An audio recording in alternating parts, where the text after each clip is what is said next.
Hello and welcome as today's date comes in that of the 21st day of October 2019. My name is Derek All Bets Trades and of the like within each his own risk and their own reward. Let's start off with Bitcoin. The only reason, other than maybe you can understand the price, you know it's Bitcoin because it says Bitcoin and because I said it was Bitcoin.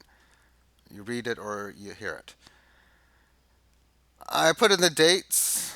I didn't have to, actually, but I kind of did. I didn't put it in the price. I didn't have to, and I didn't, but I can put it in now. But we can see just by looking at it, technical analysis, the numbers, they're important for price action, for understanding volatility, and things like that. But when you look at it here, oh, this is a key area. You can look at the right hand side. Oh, it's 8,000. Okay. But as far as just understanding maneuvers, price, that itself in price is, well, the numbers might not be important. I could do stuff like this and just show it this way.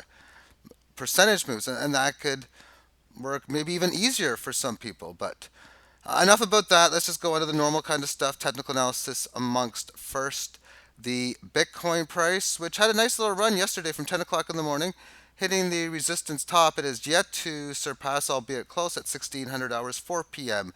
Eastern time. And since that duration of time, price has remained in this sideways consolidation. It had a little bit of a pierce above this resistance in here, but overall has stayed in this sideways consolidation, correcting through the act of that of time and is already met up within the 18 average.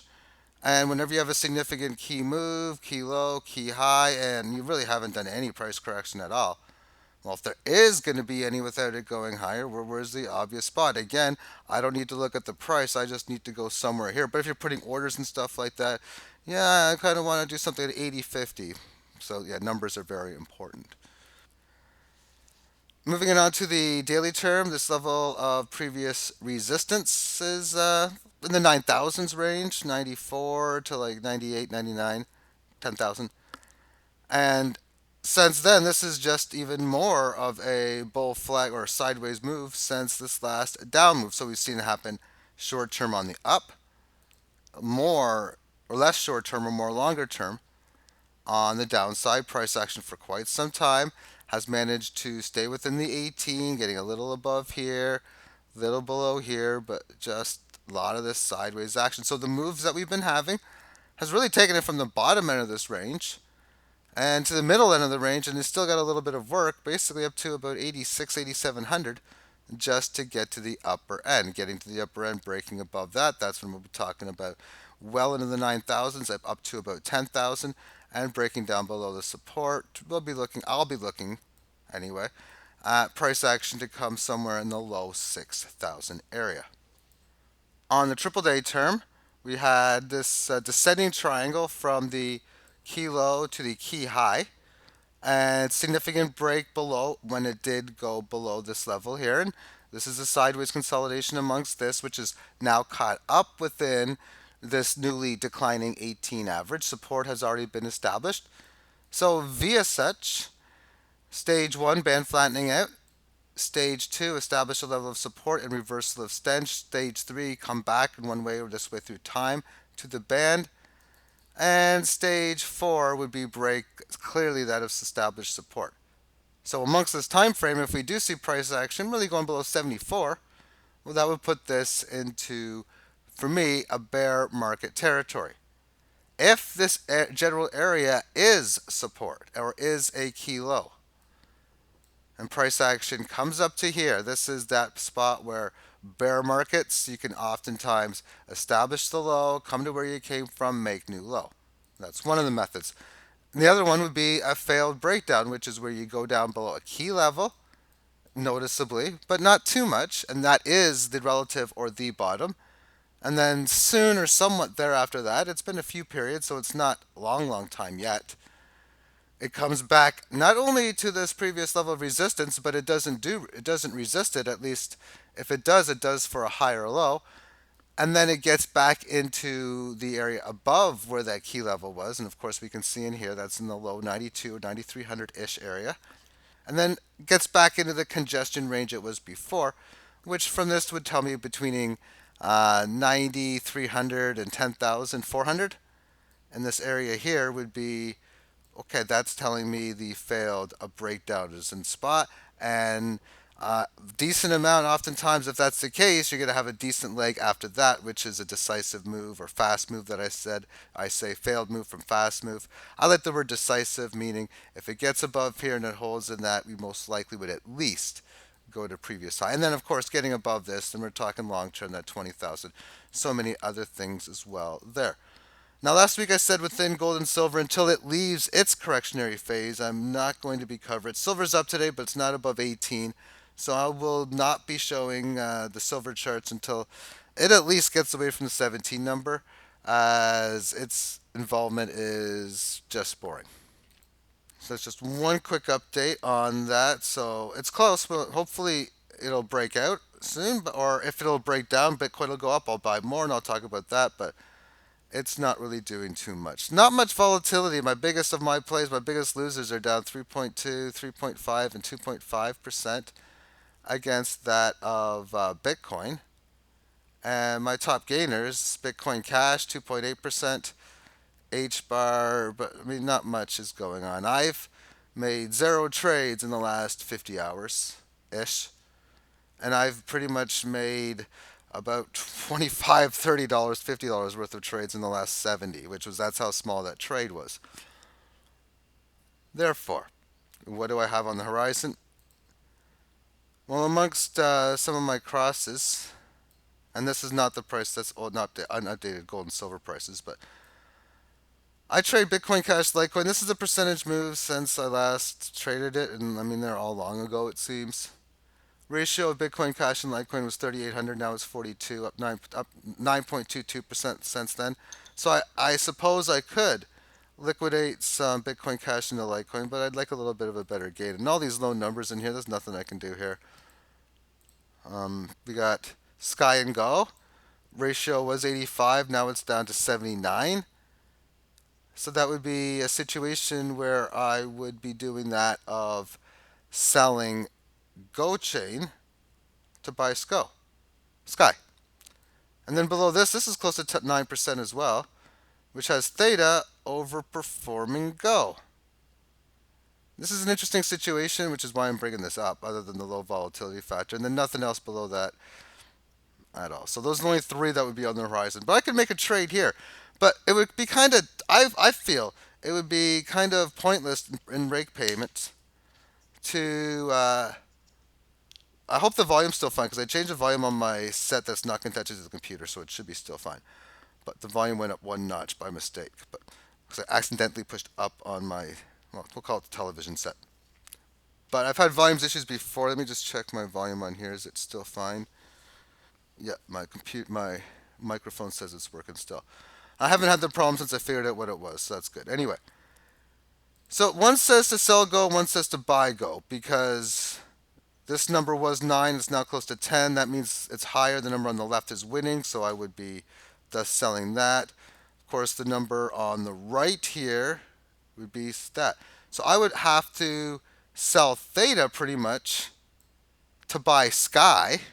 And then I would just write in back and forth here. It would just be one of those weird things. I don't have that happen too often, but again, I'm not looking to make trades at that type of a move, especially if I mean, it's say only 8%.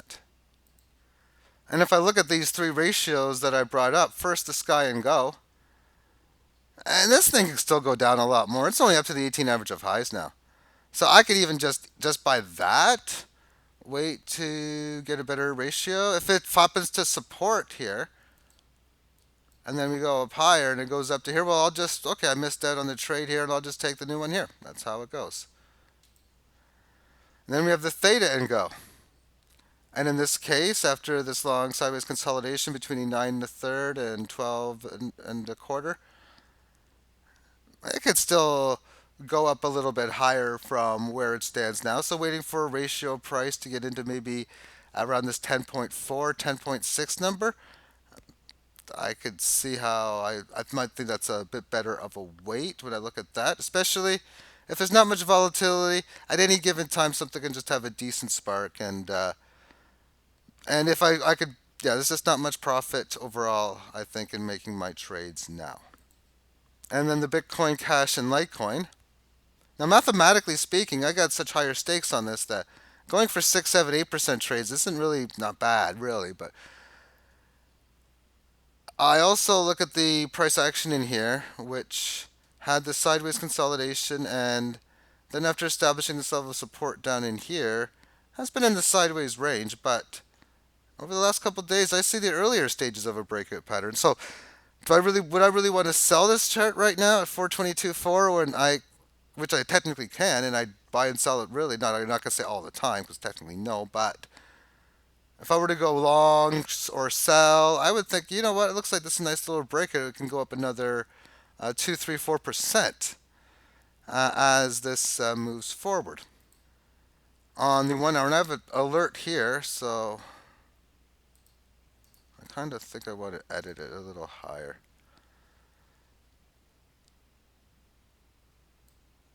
because I think I can go a little higher. But technically, yes and no. I want to be aware. If I want to go to 432, I want to be aware at like here that it's going to be close. So I'm just going to change the alert to 4305. And as it goes, this is overextended. You could say, man, you got to be. This is a good time to sell. And in this time frame, I think it is because it came from all the way down there to all the way up towards that level. But I have to ask myself the question: do I think that this thing will only come down to like 405 or something, even to 404? If that's the case, the differential of move there is like 4% or something. It's so I don't want to.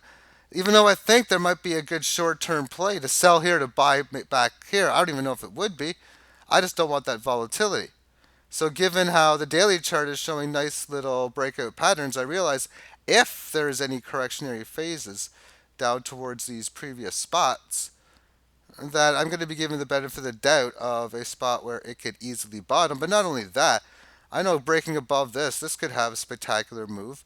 And after the last one that occurred in here, sideways consolidation, and it could be very due again to still continue its move higher. But yeah, again, I'm just going to wait and see for the numbers right now. I'm not satisfied with how they are on the three highest movers since my last trade. Again, I got to think Binance is going to be wondering, heck, where am I? I haven't logged on in like over 48 hours. Didn't log on at all yesterday. Haven't logged on at all today.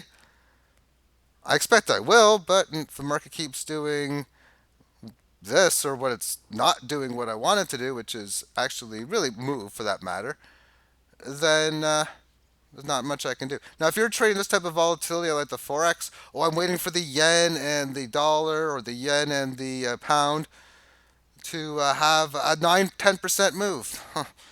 Keep waiting. But as it goes, with all this stuff that's going on, I did a lot of more football betting earlier, only because, I mean, I've been doing it all my life, really, but because I have been really frustrated with the lack of volatility in the markets that I just need something to do. And I like to play games. I mean, I used to play poker all the time, but that is passe. And within that, I didn't realize as I was in the daily fantasy that I could actually think I could find a very good, strong edge with so many different variables to give you your edge in fantasy hockey, which they will put 1 or 2 games per day. We're only one game, and you pick fantasy players on each side. So for tonight's games, we got Columbus Blue Jackets and the Toronto Maple Leafs. That'll be an interesting game, but that's John Tavares is out for the Toronto Maple Leafs. The Vegas Golden Knights head on off to Philadelphia to take on the Philadelphia Flyers. Man, Vegas gave, yeah, Vegas, that's right. Vegas gave Vegas a lot of respect at this, more than I thought. They were like amongst the cup favorites of winning. I'm thinking, really? Like that, they were higher than I thought they would be, but they come in the season with a 6-2 record. Marc-Andre Fleury, no confirmations yet. This is the game. No, it's not. It'll be one after this. Colorado, St. Louis, Philip Grauber versus Jordan Binnington. We'll see who's starting. St. Louis not off to a good start this season. At least not Bennington. He's 2-1-3 with a 2.93 goals against average. But Philip Grauber off to a great start. 5-0-1 with a 2.78 goals against average. But tonight there is going to be a game. This is from DraftKings where Ottawa is playing the Dallas Stars. And Vegas has Dallas as a major favorite, one of about 65% likelihood of winning the game. So for me, as a fantasy player, I have to think, well, how does that type of game work out? How do the probabilities work out in my favor? And this is the biggest one, what is the projected ownerships going to be? Because when I'm right on that, and I've been just killing it for being such, yesterday, even more than what I thought, as it was the two games. One game was between the Vancouver Canucks and the New York Rangers. And the second game was between the Calgary Flames and the Mighty Ducks, or Ducks now. So the first game had Jacob Markstrom going up against Henrik Lundqvist. Where I was wrong on the Rangers was I thought more people were actually, because what you do is you can play the starting goalie, which is two choices, technically four because there's a backup, but why you'd play that, I don't know. So you have two goalies you can choose from, and each team has 18 skaters, so there's 38 different players to choose from. You predict the player that will get the most points in the next five that you can put in with the salary cap you have after that. Of course, the most points is your captain. I generally always go with my goalie. And I predicted Henrik Lundqvist would have been higher owned than he was, and he wasn't. But what I did predict correctly was that the Rangers would be more highly owned, substantially, and they were, than the Canucks. And the Canucks beat them 3-2.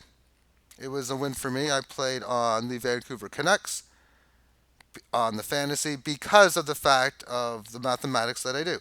Ownership, probabilities. Vegas said that it was a relatively closer game. I tended to agree as well, and so on. This one here was the Calgary Flames going into Anaheim to take on the Anaheim Ducks. The Calgary Flames won that game 2-1. I was on the Calgary Flames, and I again had a small win. I I predicted heavily people would be taking the Anaheim Ducks. That was the case. I predicted people would be taking a lot of John Gibson action. And that was the case as well. Now, what I found very interesting is I'm trying to think of so many different things. And if we look here, the game last night was October 20th, which was the date. And they confirmed at 8:41 p.m. Eastern Time on this website that he was the goalie, which, with the game starting at 9, was only 19 minutes before the game. From two games of Anaheim, what it seems that people don't care if it's on this information or not here. Because even though, and it was obvious he would have started, quote unquote obvious, he wasn't confirmed to the end, and a lot of people played him a lot more than I thought, only because of the fact that it was late information the goalie's name was put in. So I'm trying to find all these fine details that I can. And there's like 5, 6, 7, 8 key ones, and they all mean a lot. Injuries, starting goalies, and so many different things like that. Consensus, probability of winning, and then even more things. So a few days before this, on Friday night, it was a situation where Anaheim, again, didn't confirm their goalie was probably going to be Gibson, but it wasn't actually. And yet there was, I don't know what time it was confirmed at. I guess I could recheck, but I'm not going to, though. However, it was a major profitable day if you knew that Gibson wasn't going to start a game, because the game started at 10:30. I fell asleep on the couch at like 9:30, and then I woke up in the morning and seen, oh my goodness, like 25% people started a goalie that didn't even play. I predicted that Cam Talbot wouldn't be that much owned. He wasn't. I predicted Johnny Gaudreau as captain would barely be owned. He didn't have the best day, and I was absolutely right on the money within that one. And considering it's early in the season, it's harder for me to predict consensus, Because as I play game after game, and play Anaheim, especially Anaheim, Vegas, Calgary, Edmonton, all the West Coast teams, because I do all the 9, 10, 11 o'clock. Well, no 11, but the 9 and 10 o'clock games. So I'm gonna know more. I'm gonna have more West Coast teams. So I'll get to know more from game after game where the consensus goes. I can tell on Vegas odds how that works out. So let me bring up covers.com. And in here we can see as far as money line, we got Toronto as a decent sized favorite, 6.5 total. Consensus, 82% of the people on Toronto. They're the number one market team in hockey. I think it goes Toronto, Boston, Rangers as the top three. And then we got Vegas and Philadelphia.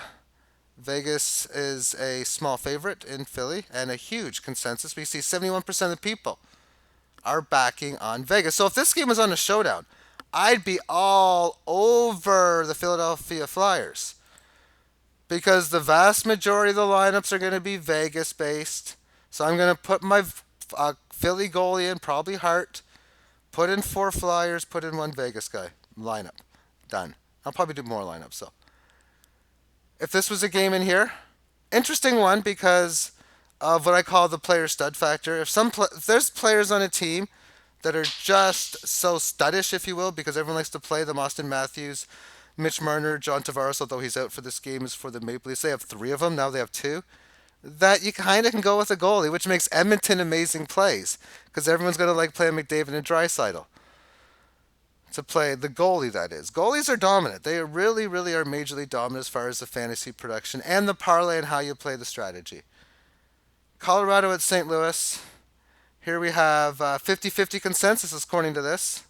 So if this was 50-50 and St. Louis is a noticeable favorite, I would play St. Louis stack. But the game they have has Ottawa and Dallas. So 71% of the public likes Dallas as a 2-1 favorite. And 29% of them like them around a 2-1 dog. So as far as me calculating what Vegas thinks the chances Dallas wins, that's like easy as anything. I got minus 208 for Dallas, and you can see here plus 180. It might be small to read, but this says plus 180. So the differential is exactly 28 points. I divide that number by 2 for 14, and I don't either. I add this number by 14, so that makes 180 to 194. So I take that number, I divide it by 100, that's 1.84, I add 1, 2.94 actually. So in a calculator, what I'll do is I'll put in 2.94. I'll 1x it. Okay, they're giving Ottawa a 34% chance of winning, which means that they're giving Dallas a 66% chance of winning.